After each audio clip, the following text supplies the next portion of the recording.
निर्णय लेने से पहले विचार करना पड़ेगा आपकी बार, क्योंकि एक बात बड़ी उग्र चर्चा है पूरे इलाके में। बोला जी मैं तो जेजेपी में था, कितनी देर कहना पड़ा जेजेपी, कोई कहता है मैं बीजेपी में था।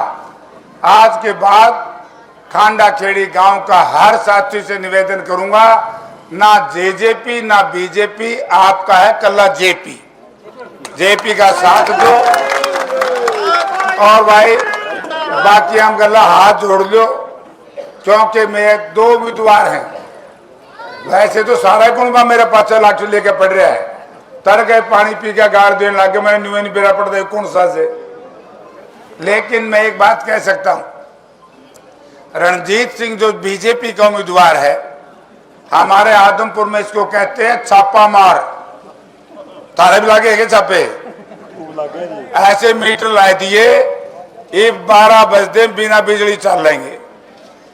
और बड़े बयान देता था कि मैंने छापे डलवा करके 250 करोड़ रुपए लोगों से जबरन वसूली की है। हाँ, तो अब मौका पड़ा है भाई हिसाब करने का। आदमपुर ने तो कर लिया, बाई इलेक्शन में इसकी एक खूबी बता के जाऊं, बहुत अच्छा आदमी है ये। हमारे ब्राह्मण जगत के दादे खड़े हैं, सारा तो इतिहास काट के बैठ गया। कक्का जानता को नहीं, बात करता है बड़ी बड़ी। इनका मनोहर लाल भी न्यूए से, हमारे जो पूर्वज थे चौधरी देवीलाल, चौधरी बंसीलाल और चौधरी भजनलाल, वो उनका सारा इतिहास था लिया। रणजीत सिंह पंडित समाज का, ब्राह्मण समाज का दादों का इतिहास था लिया। तो ये मैं एक बात पूछना चाहता हूं आपसे, क्या आज राजनीति में इन इतिहासों की जरूरत है? क्या आज जरूरत है? हम तो वोट मांगना है भाई, इतिहास हम ना तो किसी का बता दे ना हम किसी का लिख दे। आप सबसे एक अनुरोध करूंगा कि रणजीत सिंह का चुनाव लड़ रही है बीजेपी, रणजीत सिंह का चुनाव लड़ रहे हैं मनोहर लाल। और मनोहर लाल ने एक बात कही थी, मुझे याद, आदमपुर में, मेरी कैबिनेट में सबसे विश्वसनीय ईमानदार आदमी रणजीत सिंह है। लोगों ने सोचा भाई स्वर्गीय चौधरी देवलाल का छोरा है, कदे की मिनकी में ठीक रह रहा हो। इसने क्या किया जी, डानियों में गया, चढ़े भी जावे, बोला जी बिजली का कनेक्शन दियो, बोला 1.5 लाख सी, खंबे खड़े कर दिए, वोट ले गया। चलो कांग्रेस को मुझे नुकसान हुआ, आज वो नुकसान 100 गुना होकर के मुझे फायदा दे रहे हैं। 3,500 पोल खड़े कर दिए कांडा खेड़ी गांव के लोगों। और जे उसका कोई आदमी कहते गलती तो है, जयरन को भले आदमी पोल खड़े करा के तो वोट ले गया। और जब इनका आदमी जीत लिया, एक FIR दर्ज करा दी, बोला 3,500 पोल बिजली के लोग चोरी करके ले गए, जिनके पहले उन्हें खंबे गड़वान के पीछे दिए ट्रैक्टर वाले थे, फिर पड़वान के दिए, ठाके सड़क पे गेड़ गया। बोला मामले मेरा कौन ले गया था? ये वो रणजीत सिंह है जिस आदमी ने इस इलाके को भ्रमित करने का काम किया। हिसार जिला को ग्रीवेंसेस कमेटी का चेयरमैन रहा। मुझे खांडा खेड़ी गांव का, इस इलाके का एक आदमी बता दो कि किसने आउट ऑफ टर्न जाकर किसने बिजली का कनेक्शन दिया। लेकिन जयप्रकाश जब मंत्री, मैं कह सकता हूं कि हिसार के अंदर कोई ऐसा घर है उस जमाने में जिसके घर में बिजली अपना गैस चलती है तो उस पर जेपी जरूर बोलेगा, टेलीफोन बजता है तो जेपी जरूर याद आएगा। और जे आज छापाड़े, फिर रणजीत याद आओगा, बोला मरवा दिए आगे छापाड़े। तो मैं तो आपसे एक ही बात कहूंगा, मेरी लड़ाई रणजीत सिंह से नहीं है, लड़ाई तो उनके घर में है। मेरी छोटी मोटी लड़ाई थी बीजेपी से, मनोहर लाल जी से, जिन्होंने यह कहकर के इसको कैंडिडेट बनाया था। बोला जी ये तो बहुत मजबूत है। जिस दिन से मैं कैंडिडेट बनाना है, मन ने तो खुशी में नींद नहीं आई, और इसने सोच में नींद नहीं आई।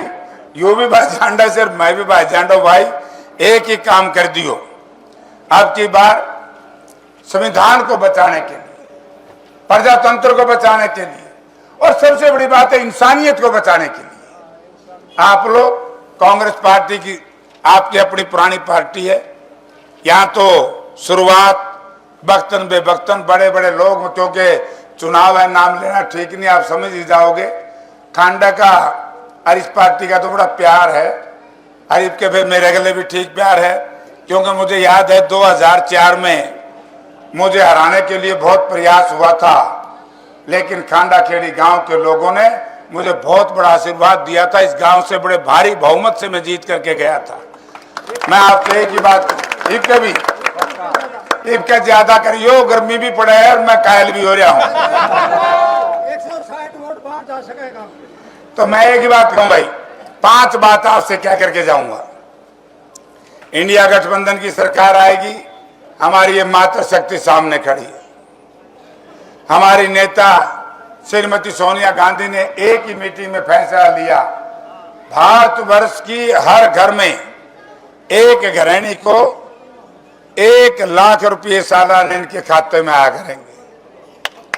और खांडा गांव में कर्नल जनरल बहुत हुए हैं, और जगह ना लाख में तो जुगाड़ था रहा।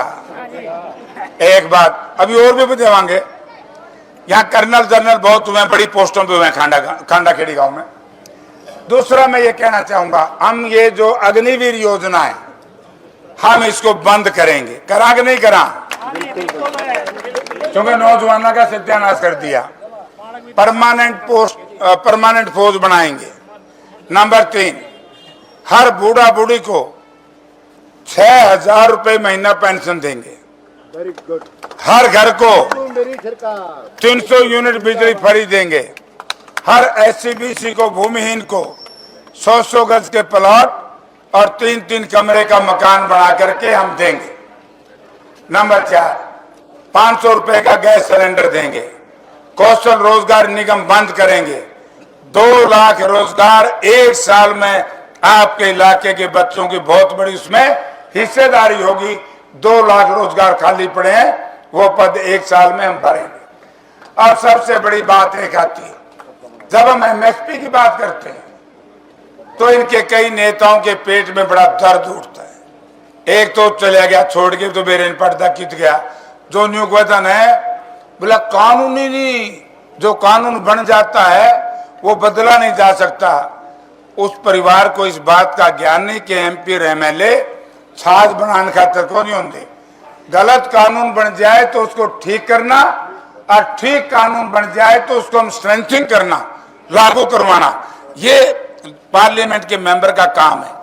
तो अभी मैं आपसे एक बात कहूंगा अंत में, हम आपकी मामला था कि स्वामीनाथन कमीशन की रिपोर्ट लागू हो, यही थी एक लड़ाई।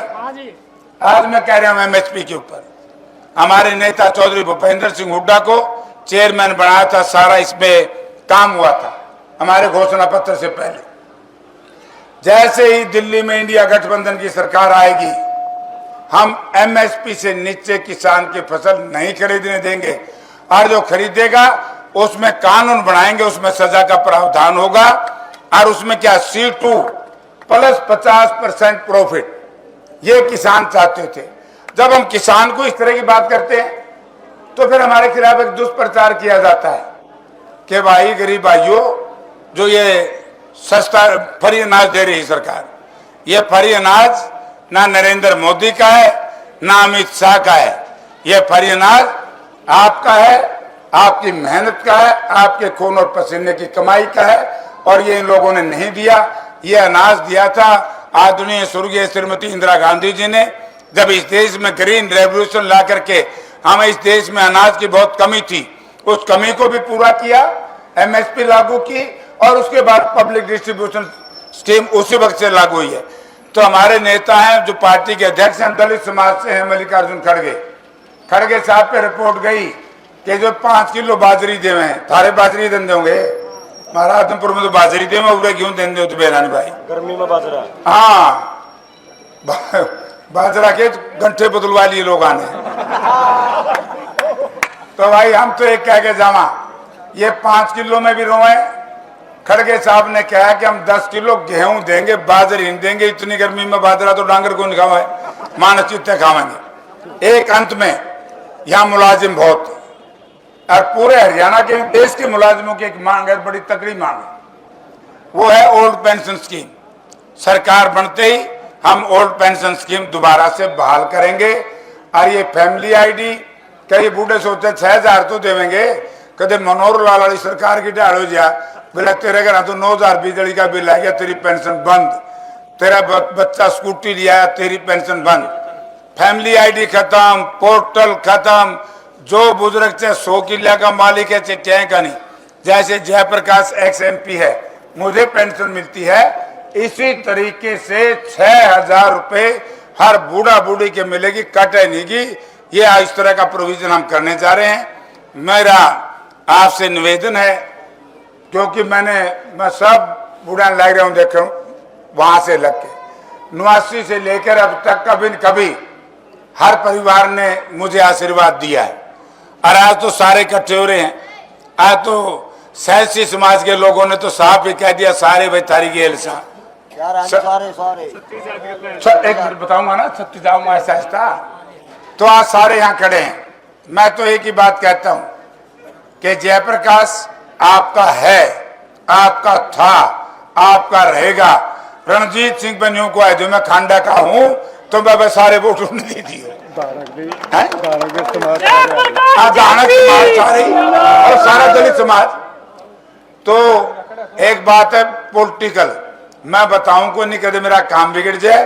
खांडा गांव के बुजुर्गों से कहना चाहूंगा, इसी जगह से कौन परिवार खांडे की पगड़ी को उछाल के गया था उसका ध्यान रख दियो। कुणबा ठहरे से मैं थारा सुन के कर दियो काम। राम राम।